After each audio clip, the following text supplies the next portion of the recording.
పండగ రోజైనా కూడా వచ్చి ప్రజల కోసం తప్పిస్తూ ఈరోజు మన ముందు వచ్చి ఈ కార్యక్రమం పాల్గొన్నందుకు వాళ్ళందరూ కూడా వాళ్ళ కుటుంబ సభ్యులందరూ కూడా వినాయక చవితి శుభాకాంక్షలు తెలియజేస్తున్నాం. అలాగే తెలుగుదేశం పార్టీ కుటుంబ సభ్యులు, పార్టీ నాయకులు, కార్యకర్తలు అందరికీ కూడా వినాయక చవితి శుభాకాంక్షలు తెలియజేస్తూ ఈరోజు ఏదైతే ఉందో నిజంగా ప్రతి ఇంట్లో కూడా పండుగ జరగాలనే సంకల్పంతోనే మా ముఖ్యమంత్రి చంద్రబాబు నాయుడు గారు ఏదైతే సీఎం రిలీఫ్ ఫండ్ సంబంధించి 32 లక్షల ఈ చెక్కుల రూపంలో ఈరోజు మన ప్రాంతానికి రావడం జరిగింది. అవి ఈరోజు అందిస్తే ఆ కుటుంబానికి చాలా ఉపయోగపడుతుంది. వాళ్ళ కుటుంబంలో పండుగ వాతావరణం వెలుగుతుందనే అభిప్రాయంతో ఈరోజు ఈ చెక్కుల పంపిణీ కార్యక్రమం చేపట్టడం జరిగింది. మనది పూర్తిగా వెనుకబడిన ప్రాంతం, పూర్తిగా కరువు ప్రాంతం. ప్రతి ఒక్కరు కూడా వ్యవసాయం మీద ఆధారపడ్డారు, వ్యవసాయ కూలీలపైన ఆధారపడ్డారు. ఏదో ఒక్క రూపాయి వచ్చినా కూడా వాళ్ళ కుటుంబాలకు ఉపయోగపడుతుందనే సంకల్పంతోనే మనం ఇప్పటివరకు కూడా రాష్ట్రంలోనే అత్యధికంగా నాకు తెలిసి మన ప్రాంతానికి సీఎం రిలీఫ్ ఫండ్ రావడం జరిగింది. అంటే ఇంకా కూడా చాలా ఉన్నాయి. అవన్నీ కూడా ఎందుకంటే చాలా అత్యవసరమని ఇంతకు ముందే కూడా చెప్పాం. ఏదేమైనా కూడా ప్రజల కోసం అందరూ కూడా పాటుపడాల్సిన అవసరం ఉంది. పార్టీ నాయకులు కూడా గడిచిన 5 ఏళ్లలో కూడా రకరకాలు కూడా కష్టపడ్డారు. ఆ కష్టానికి తగ్గట్టు ఫలితం ఈ 4 ఏళ్లలో రాబోతుందనేది మనందరి అభిప్రాయం. ఒకటే మా ముఖ్యమంత్రి గారు చెప్పడం, అలాగే నారా లోకేష్ గారు చెప్పడం ఏంటంటే పార్టీ సంబంధించిన నాయకులు ఎటువంటి పరిస్థితుల్లో కూడా వాళ్ళు బాధపడకూడదు. వాళ్ళకి ఎక్కడికక్కడ వాళ్ళకి కావాల్సినవన్నీ కూడా సమకూర్చాల్సిన బాధ్యత, వాళ్ళకి మంచి స్థానం ఇవ్వాల్సిన బాధ్యత మీ పైన ఉంటుందని నాకు చెప్పడం జరిగింది.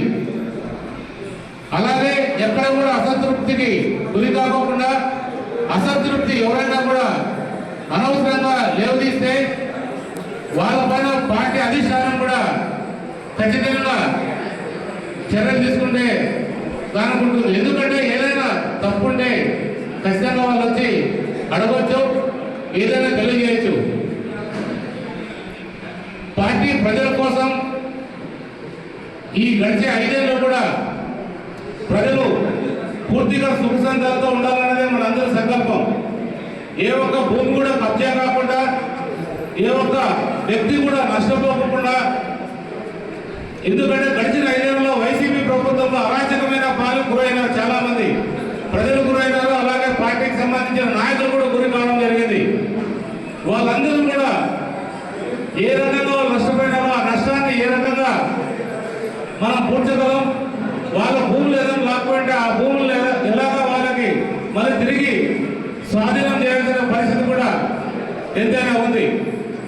ఏదేమైనా కూడా ఒకటే నిజంగా చెప్తున్నాం, ఈరోజు వినాయక చవితి పండుగ రోజు నాకు మా పార్టీ నాయకులే దేవుళ్ళు. ఈరోజు వినాయక చవితి ఎంత గొప్పవాడో ప్రపంచానికి, దేశానికి, నాకు మా కాన్స్టిట్యూన్సీలో పార్టీ నాయకులు కూడా అంతే గొప్ప వాళ్ళగా భావిస్తున్నారు. ఏదైనా అనవసరమైన రద్దాంతాలు చేయడానికి పోతే పార్టీ అనవసరంగా నష్టపోతుంది. ఎందుకంటే ఈ ప్రాంతంలో గడిచిన 5 ఏళ్లలో చాలా ఇబ్బందులు గురైనారు పార్టీ నాయకులు. 2 గ్రూపులుగా విడిపోయి ఆ గ్రూప్ ఈ గ్రూప్ అని విడిపోయి రకరకాలుగా ఇబ్బంది పడ్డారు. కానీ ఇక్కడ ఒకటే నేను చెప్తున్నా, నిస్వార్థంగా పార్టీ కోసం, ప్రజల కోసం, పార్టీ నాయకుల కోసం పనిచేయడానికి వచ్చాను తప్ప నా స్వార్థం కోసం ఏది కూడా నేను చేయను. ఈరోజు ఒక విషయం కూడా మీకు తెలియజెప్పాలి. అంటే రాబోయే కాలంలో ఎలా ఉంటుందో నాకు తెలియదు, కానీ ఈరోజు కూడా నాకు ఎమ్మెల్యే కూడా ఇచ్చిన జీతాన్ని కూడా ఒక్క రూపాయి కూడా నేను వాడుకోలేదు. ఆ రోజు అవసరమైతే అందరికీ చెప్పి ఈ జీతం అంతా కూడా ఎవరికి ఉపయోగించుకోవాలో కూడా ఖచ్చితంగా తెలియజేస్తాను. ఒక 2 నెలల జీతం మాత్రం ఒక ట్రస్ట్కి ఇచ్చాము. ఆ రోజు మొదటి నెల జీతం వచ్చే వాళ్ళ భూములు కూడా ఇస్తున్నారు. వాళ్ళకి నమ్మకం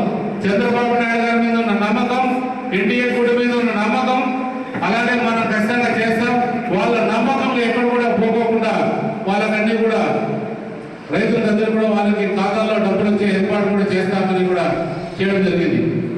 ఏదైతే కూడా సూపర్ 6 సూపర్ 8 పథకాలు కూడా మనం అన్ని కూడా అమలు చేస్తూ వస్తున్నాం. సూపర్ 8 సభ సెప్టెంబర్ 6వ తారీఖు అనంతపురం నడిబొట్టున జరగబోతుంది. మన ప్రాంతం నుంచి కూడా ప్రజలందరినీ కూడా సూపర్ 8 సభకి సూపర్ 8గా మన ప్రాంతం కూడా పోవాల్సిన అవసరం ఎంతైనా ఉంది.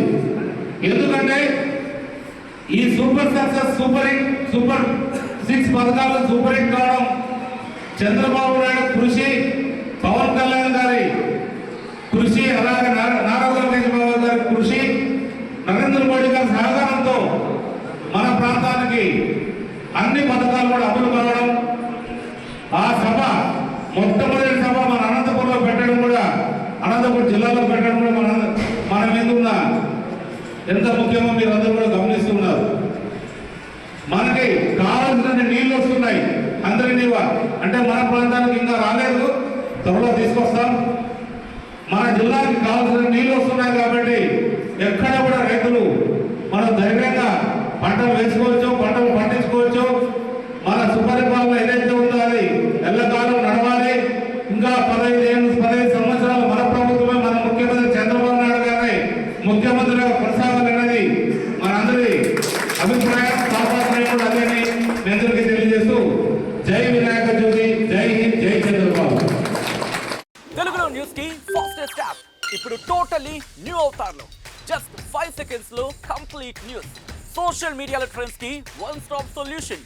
Live TV app voice search option తో ఇప్పుడే డౌన్లోడ్ చేయండి లేదా అప్డేట్ అయిపోండి. యాప్ లింక్ డిస్క్రిప్షన్ లో ఉంది.